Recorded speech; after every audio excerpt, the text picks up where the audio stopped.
Hello everyone, welcome back to Which is the Moon. Welcome to 2016. I certainly hope that your new year has been very blessed thus far. We're into, I believe this is week 3 of the new year, perhaps week 2. Anyhow, welcome back to season 5 of Which is the Moon. We're very excited to be back this season, and we have a good lineup of topics. As last season, we'll be doing 20 weeks, so there will be 20 weeks worth of videos for you to enjoy. We have some topics that were suggested by viewers over the last 2 seasons, things that we discussed doing a video on last season but chose not to, that we're going to be covering this season. And some of these topics are things that, particularly the viewer suggested topics, I was kind of surprised, but there were some requests for topics that we've already discussed in previous seasons, but of course you never know everything there is to know about a single topic, so having a new and fresh perspective with our new lineup may help with that. But also we have some topics that are new, and that brings me to this week's topic, which since my video is at the moment, I'm recording this about 2 weeks prior to the actual viewing, so I don't remember if my day is Thursday or Friday at this point in time. Sorry about that, but whichever day it is you're seeing me today, that will be my day. And our topic for this week is travel altars or travel spell kits, kind of a how-to and how to use it. So what I thought I would do today is I would share my travel altar. Now when I received this, I received just a box. It was plain. It had a little inscription on the back from my cousin, Sunshine Morning Ray, who gave this to me. I'm keeping this cover because it has my craft name on it. But the box was plain, and I was told to decorate it as I saw fit. Now, I'm no artist, so it's very simple in design. I was trying to do some Celtic knotting on there, and it wasn't very successful. But again, I'm not an artist. So anyhow, this is kind of what mine looks like. It's not a very thick box, but I am going to share the contents of the box with you. Now, I have added some things to this box, and I've changed a few things because I have utilized it since Sunshine gave it to me. What I thought was really neat was she had this lovely little poem in here that I won't read because I kind of consider it a little personal. I'm sure she includes that when she gifts one of these to anybody, but inside of it was an altar cloth with a pentacle already inscribed on it. She gave me some absolutely wonderful and very fragrant incense. I think it's Nag Champa. Included in it, she gave me salt, a seashell dish, from Texas, by the way. We are from Texas. She included brick dust, which is an excellent barrier for casting circle.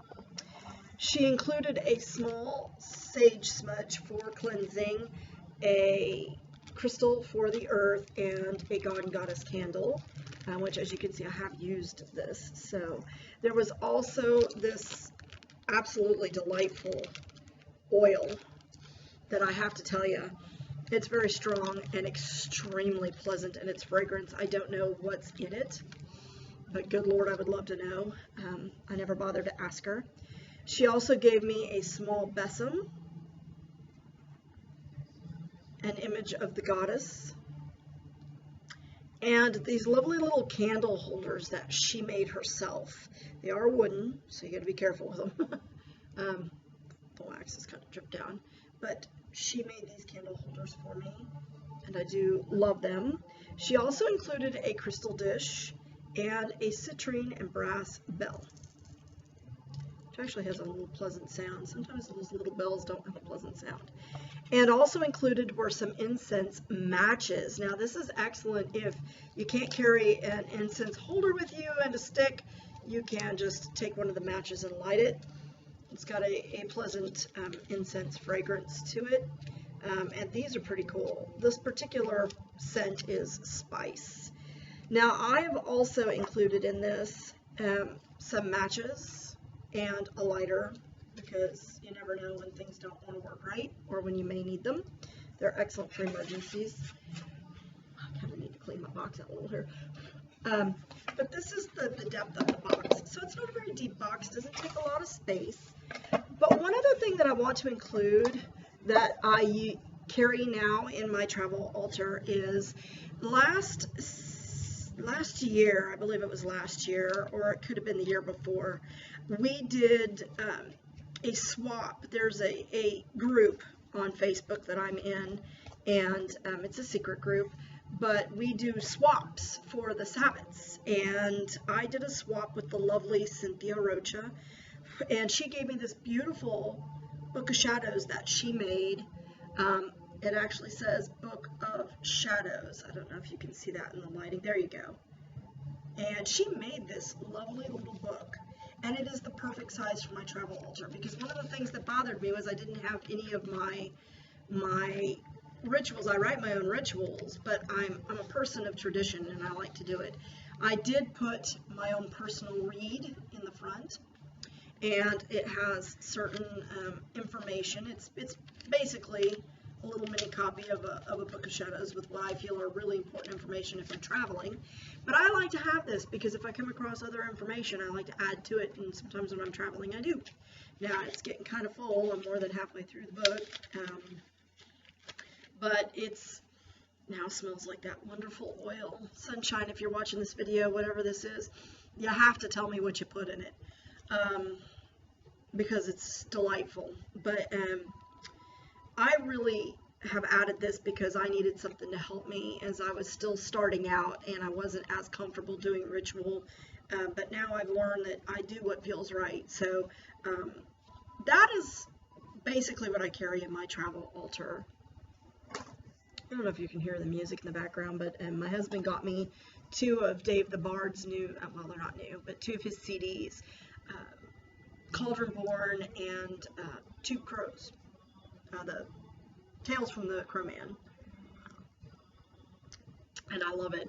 I'm listening to it, and they're playing Patapan, which is one of my favorite old, very old, it's actually a solstice song, but they play it at Christmas all the time. I actually have a Mannheim Steamroller album where they're playing Patapan. But anyhow, that is my travel altar. Now, you can put into your personal altar anything that you feel you may need when you're out, that you need in order to conduct your ritual or your worship, however you see fit. You don't have to have the same things that I have. Like I said, I've added some things to the one that Trina originally gave me because I liked having the Book of Shadows with me, but you don't have to have one. It just was convenient. I thought it was the perfect size and a good use for the gift that the lovely Cynthia Rocha gave me, Lady Artemis. But when you do use your kit, you want to make sure that you replace the items that you use out of it. And remember that your practice is your own. I know that I've seen some serious judgmental crap, especially the last season. Somebody left a really nasty comment on one of my personal videos, and I just I let it stand because I think the person's an ass, and I think, you know, if he wants to be an ass, let him be an ass and let other people see him for what he is.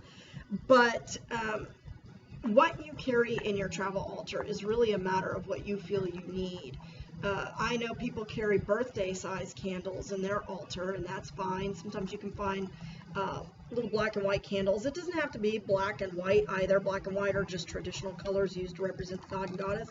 If you don't work with a god and you want to carry 3 candles that represent the goddess and her 3 aspects during a particular season, you're more than welcome to do that. You can change out the colors of your candles, and sometimes I do that. I'll change out the candles and I'll use different candles. Now, these particular candles are what are called chime size candles or spell candles. If you look them up on Amazon, they're chime candles, but you can take something smaller. You can take a, like I said, birthday candles work really well. You can also find small candles, what are called Hanukkah candles. Hanukkah candles are usually made with beeswax, so they don't leave any kind of drip or residue. So if you are planning on conducting a spell while you're out where you need a drip candle, then you'll want to get chime candles. If you're planning on just using candles and you don't necessarily want the drip, then you might look into beeswax candles, and Hanukkah candles, which you could buy at any Jewish shop, would be sufficient for that. Birthday candles also have a low drip amount sometimes. Sometimes they drip quite a bit. But anything that you feel you need, you want to put into your box. You can have a bigger box, you can have a smaller box. I really like this size because it's flat. Oops. It's flat, so it fits well into a suitcase and makes for a good travel. You may want, oh, excuse me. Ooh, I've been drinking a lot of green tea this morning. Sorry, folks. Boy, I don't know where that came from. You may want a deeper box. You may want one that has a slightly different latch. You may want one that locks. I hadn't thought about that. Sorry, my goblin's whining at me. I don't know what she wants. She just came in from outside. So anyhow, that is my travel altar. Now, when you're using your travel altar, you can either utilize the box itself as your altar, since it is wooden with brass. You can utilize that as your space, and you just place your cloth over. Or you can utilize a counter space, like in a bathroom, or if you have the option of going out of doors. Of course, ritual out of doors is always preferred, but if if that's not an option for you, then you can use a restroom. Now, when we go to a hotel, we usually get a non-smoking room, so you might want to make certain that you air the room out very well, because even though it's incense and you're not smoking, if they detect any of those kinds of odors, they may charge you the fee, and some of those fees are pretty flippin' exorbitant, $250 additional to clean the room out. So you might want to make sure that you turn on the fan in the bathroom if you can do that. Some hotels you can, some you can't, but you get the fan going. Sometimes when you just turn on the light, it automatically turns on the fan. So that is something to keep in mind. Now, you would conduct your ritual in just your typical manner that you do, in the same way that you do it, giving yourself some space. If you have a small table that you can take with you, you might be able to use the table and put the box on that. But you would utilize the materials in whatever way you typically do when doing rituals. So how to use it is not so much a thing. I think this was more how to put one together. So anyhow, I hope that this has been informative for you. I enjoy sharing my tools with others. If you wanted to put a small wand in there, you could do that. If you want to make a special atame for your travel altar, you can do that too. I don't take my atame when I travel, but you might be able to fit a small atame in there if you feel that it's necessary. A small wand made from a tree branch may be a better option in a travel altar, simply because that could be considered a weapon, and especially if you're taking this in your carry-on luggage, you don't want to be, gigged for something at the airport that may not, if you're driving, I guess it's not such a big deal, but I may craft myself a small wand to use for circle casting when I feel it's necessary. I don't always cast a circle when I'm doing things like that. I will cleanse the space, but I don't necessarily always cast circles when doing ritual. So that's something to keep in mind, but that may be something you want to add to your box. Again, I hope that you've enjoyed this video. I try not to say too much, but I realize I just did, so I apologize for that, and I apologize for the other. If you have questions, please leave them in the comment section, or send me a personal message on Facebook. You can send me an email. I hope that you all have a wonderful new year, and welcome back to Season 5. Thanks and many blessings.